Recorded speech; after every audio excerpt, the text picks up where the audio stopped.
In the opening scene, we see the beautiful view of the cosmopolitan city of Lagos. Then it transitions to a woman named Didi, a lawyer who works for an NGO, and Rajesh, an investment banker, waking up early to get ready for their morning run on the beach. They collide in a dramatic scene that depicts love at first sight, and they cannot stop staring at each other until his friend and neighbor, Emma, interrupt, wondering what is happening. He has fallen in love immediately and is speechless. Later, Didi tells her best friend Angie about the mystery man she met at the beach. Angie thinks falling in love with a stranger is amusing, but Didi accuses her of not knowing anything about love because she's dating plenty of men at the same time. She advises her to get serious with one of them. Raj and his friend get home and he complains about how they walked extra hours because he wishes to meet Didi again. He insists he will keep on searching for her. To his friend, love at first sight is crazy, especially when you do not know the individual. He mentions that she might be a married woman to discourage him.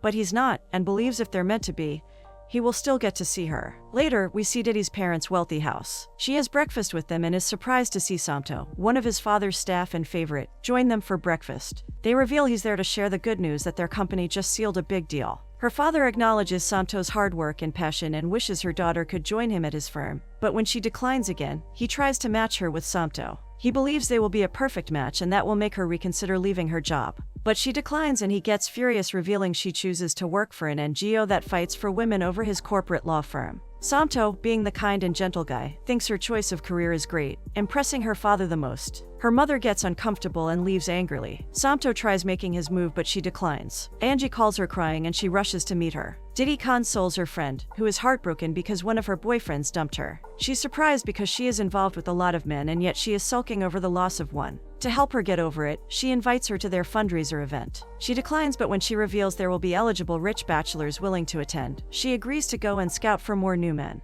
At the event, a lady named Jane, a fellow NGO volunteer, introduces a lady who has been to Layla and Didi. They assure her that they will be willing to assist in every way they can. Angie joins them, happily appreciating her friend for inviting her because she has been meeting a lot of rich eligible bachelors. Surprisingly, Raj shows up with Emma and his mom calls him to check on him. Emma wonders why she will not stop calling and he reveals he's the only son. His friend envies him because if he gets a call from his family, he knows that it is only to ask for money, which he does not have. Emma believes the event will open a door of opportunity for him, that's why he accepts to accompany him. Raj leaves to greet Layla, his cousin, and he's surprised to see Didi. He believes seeing her again confirms to him that they're made for each other. Didi is also surprised to see him and they keep staring at each other. He promises to marry her while Layla introduces them. The couple commences their affair with a little bit of singing and dancing. They hang out and visit the beach, restaurant, and many more beautiful places. They're in love, and on one occasion, a lady named Primo who also works for her dad sees them in one of their hangouts. She takes their pictures, unbeknownst to them.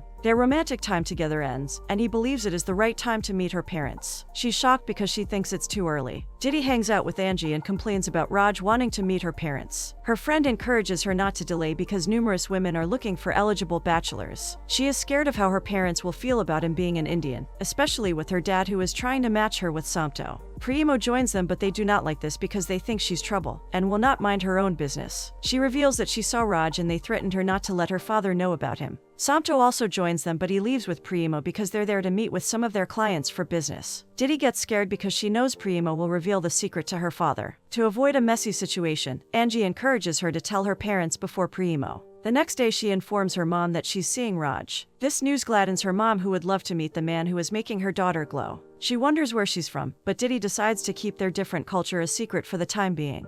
When Raj eventually visits her family, Didi's mother is surprised to discover his ethnicity, but she still welcomes him. However, when her father joins them, he refuses to accept him and states that he will not support their relationship because of their cultural difference. Didi and her mother try to make him reconsider, but he insists he will not reconsider and leaves angrily. She apologizes to Raj, who leaves out of embarrassment and shock at the situation. When he gets home, he tells Emma about the incident and blames Didi for not preparing them before his visit. His friend makes fun of him and thinks if he had let him know about his visit, he would have given him tips on their culture beforehand. Didi tells her friend how disastrous Raj's meeting with her parents went. Angie encourages her to not give up because true love is hard to find and she's a living witness. Layla hopes Angie will end up with the right man eventually. One of their staff delivers a gift to Layla and they wonder why she did not let them know she's seeing someone. She reveals he's a secret admirer and they hope he will reveal himself soon. Layla encourages Didi to discuss this with Raj. In the next scene, Didi visits Raj and apologizes for how the meeting with her parents went. He's still angry because she did not tell them he is an Indian. They blame each other for not playing their role well. In the middle of their argument, his mom calls and he's surprised because she is in Nigeria. In the next scene, Raj's mom, Mira, heads to her son's house. On her way, she has a bad experience with her taxi driver. She complains till they get to her son's house. Needless to say, her first experience with a Nigerian did not turn out well. Raj welcomes his mom to his house. She's glad and delighted to see her only son. She feels he's getting slimmer and believes getting married will change that. He sees it as a good sign to introduce Diddy, who's already waiting inside, as his girlfriend. She's surprised and states that it will not work. He's confused and speechless because he had not expected this. Diddy feels bad and leaves angrily. Diddy narrates her experience with Raj's mom and how she did not approve of them getting married. She blames Raj for not standing up for her, but her friend reminds her that she did not do the same when she introduced him to her parents. So, instead of blaming him, they should find a way to get their parents to agree. She suggests she discuss it with Layla since they're family. She meets with Layla and Jane in the hospital, and she is in a terrible condition. Jane narrates how one of her former clients and hit because she did not want to have sex with him. They promise to get justice for her. Later that night, Angie calls Diddy to check up on her. She reveals Raj is bothered because he has not been able to reach her and wants her to return his calls. Mira calls her husband to tell him about their son's plan to marry a Nigerian lady. Surprisingly, he believes if they love each other, culture does not matter. He wants her to support him. When Raj leaves to receive Diddy's call, she complains that Diddy has taken her son's attention away from her. She gets angry and blames her husband for encouraging him. Raj and Diddy apologize to each other. They believe staying strong together will make their parents realize how much they love themselves. Later, Diddy's father checks through his file for his next case and he's surprised to discover that his daughter is filing a case against his biggest client's son. He's furious and confronts her, asking her to drop the case. She declines and is bent on getting justice for Jane, which is the right thing to do. In the next scene, Mira makes breakfast for Raj while Emma joins them, welcoming her to Nigeria. He brings up Diddy's issue, but she prefers that he gets married to her friend's daughter Sunita. He disagrees and she cries so that he can change his mind about her. Diddy and Rajesh are down and disturbed by the unfortunate turn of events, but Emma and Angie try to encourage them. They suggest hanging out to have fun instead of mourning. They hang out and even get to meet one of their favorite celebrity musicians named Emma. They even teach Raj how to dance to Nigerian music and momentarily forget about their situation. Diddy meets with Layla and Jane outside her father's company, and she apologizes for being late. Layla hopes that is not a sign that she is getting cold feet because they are against her father, but she assures them that she is not. She only wants justice for her clients and is willing to go against her father to do that. At the meeting, they anxiously wait for her father and his employees. When they get there, they insist that they apologize for keeping them waiting, and her father marvels at her courage. Samto apologizes on behalf of their company before they proceed. Diddy reveals that they are suing for assault.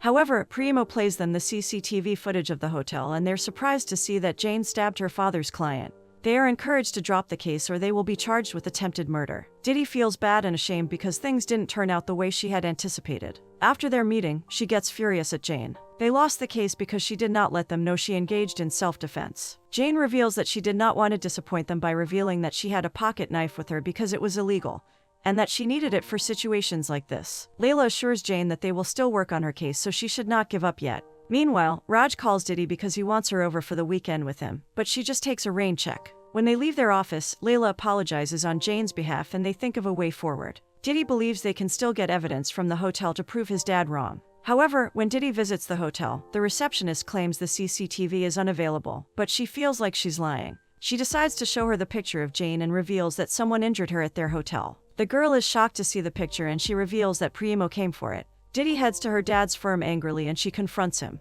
Primo tries arguing with her, but her dad orders her and Samto to leave. When they are alone, she reveals that she quit working for him because he is running a company that is all about money and winning, without any respect for right and wrong. Her father shuts her up and tells her that winning a case is not centered on being right but on what you can prove in court. He also reminds her that his organization is not for charity, and that people depend on him to earn a living. The money that put her through school was generated from the firm. He also believes she did not have the right to tell him what is right or wrong. When she gets home, she decides to leave because she's not ready to accept defeat from her father's firm. Even her mom is unable to convince her to stay. She heads to Raj's house, and he welcomes her gladly with a hug. Raj and Diddy are excited to be with each other and they watch movies, which almost leads to them getting down and dirty, but his mother shows up. She's furious to see her again and wants her to leave. Diddy decides to leave, but Raj thinks it's preferable if she stays so they can try to get along. She accepts and he also convinces his mom. Diddy reaches out to Layla, but the timing is not good because she's babysitting her nephew's children. Meanwhile, Raj's mother finally agrees to let Diddy stay only if they will sleep in the same room. During the night, Diddy is unable to sleep because Mira keeps snoring and farting. When Mira wakes up, she starts a dramatic morning prayer, lighting incense and ringing a bell. Mira intends to frustrate her by testing her patience, but Diddy just wants to avoid her as much as possible. Raj receives a call to meet with one of his clients. Diddy sees this as an opportunity to step out of the house, but he feels like it is not right since his mother is there. So, he leaves her to bond while he's away. Diddy tries cooking for Mira, but she doesn't want to eat anything aside from Indian food. They cook different foods at the same time for Raj, and it turns out to be a mess in the kitchen as they keep bumping into each other. After they're cooking, they serve him the food and insist he eat. Raj sees the impossible situation, so he realizes that to avoid trouble he must try to make them both happy by eating all the food. He is unable to finish all the food and he leaves them both. They have turned to rivals and it's too much for him to handle. When Diddy leaves to receive a call, Mira secretly tastes her food and she discovers that it's delicious. The caller is her mom and she wants her to come back home. She refuses because she is not ready to give up on the case. After calling her daughter, her husband joins her and she pleads with him to reconcile with their daughter, but he also refuses and leaves to avoid more persuasion from her.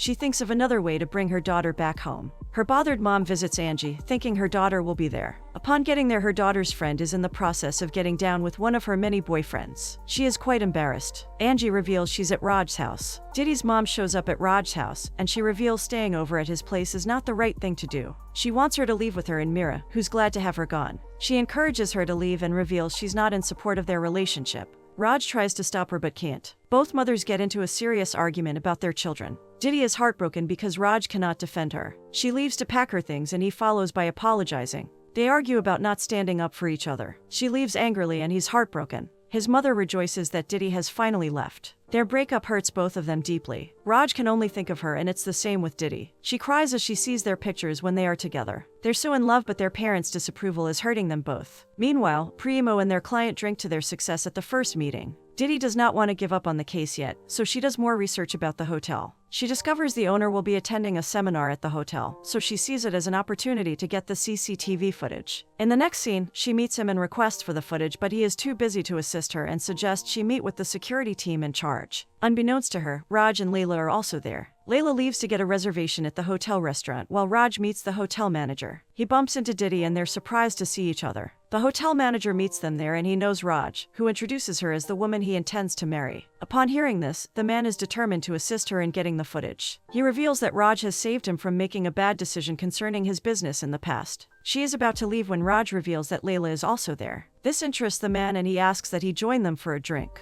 Afterwards, Raj decides to leave with Diddy, therefore leaving Layla with the hotel manager. He reveals that he is her secret admirer by giving her another gift. She wonders why he was being mysterious, so he admits that he feels like old-fashioned love is the best. The next day, Layla and Diddy talk about her relationship, and she hopes they will overcome their family disapproval and get back together. Layla gets a delivery from Mr. T, the CE, and he also includes the CCTV footage for the ongoing case. Finally, it is the right time to fight for justice. Diddy shows the footage to her father, Primo, Samto, Jane, and his clients. It reveals that their client is the one who assaulted Jane. She wins the case and Jane demands a very high settlement. Primo, who's jealous of her, tries to contest, but her father interrupts and blames her for trying to destroy the evidence initially. He decides to accept her offer, but his client, who is proud and uncultured, insults him for agreeing to her terms. Angrily, his father hits him and Samto stops them from engaging in a big fight. Their client leaves after he threatens that the deal between him and his father is off. He lays off Primo and congratulates his daughter for winning the case. Samto also congratulates her before leaving.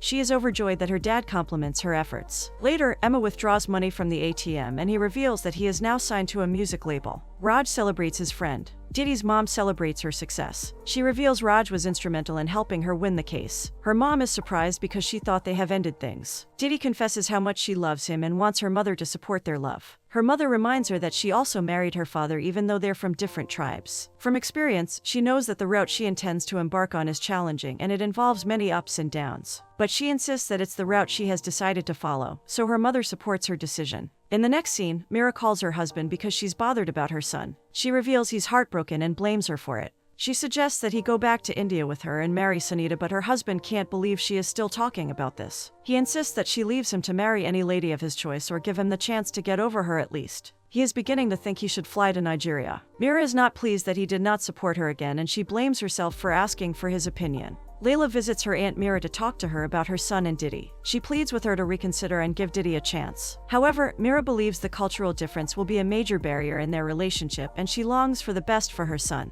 Layla convinces her that it doesn't matter what ethnic group she is from. Didi is just like every other woman in India and she's a good woman. She decides to prove it to her. Layla takes Mira to their office and she sees how Didi is getting along with all the women. She sees from a fresh perspective that she's hardworking, beautiful, intelligent, and good at her job. Didi sees them and she welcomes them. Right there, Mira decides to support their relationship. Raj and his mother visit Didi's parents, and this time around with a lot of gifts. Didi's mother welcomes them and is glad that his mother is now in support of their relationship. They have dinner as a family and Mira apologizes for being too harsh the other day. She was just being too possessive of his son. Didi's mother apologizes too. Her father still wishes Raj is a lawyer, but Mira reveals he already has a daughter who is a pro in that profession and has proven her worth to him by defeating him. They all marvel at her boldness, but her father gets angry and leaves to receive an urgent call. Raj wishes his mother did not confront him. She's not bothered and she asks Didi to take her to the restroom. Raj apologizes to Didi's mom, but surprisingly she is not angry. Instead, she is glad that someone can confront her husband. On getting to the restroom, Didi overhears her father's discussion with his client. She moves closer and overhears him angrily telling him never to threaten his daughter's life again. Otherwise, he would hunt him down and tear him to pieces like a lion. He advises him to train his son and reveals that he is no longer representing him. When he sees Didi, he accepts her love for Raj. He wishes it was Samto because he is a good man and a good lawyer. But Raj's mom has made him realize that his daughter is an even better lawyer, and he is proud of her. They settle their differences. In the next scene, Raj and Didi get married, and it's a wonderful occasion that exhibits the two rich and beautiful cultures. Layla and the hotel manager, Mr. T, are now an item. Who knows, their wedding might be next. Their favorite artists also surprise them by attending the occasion. The post-credit scene shows when Mira meets with the bride's father to discuss the groom's price as practiced in India. Her father is surprised because according to their culture, the groom's family is meant to pay him for marrying his daughter, not the other way. They're both speechless. The most important thing is their children are finally happily married with consent from both families.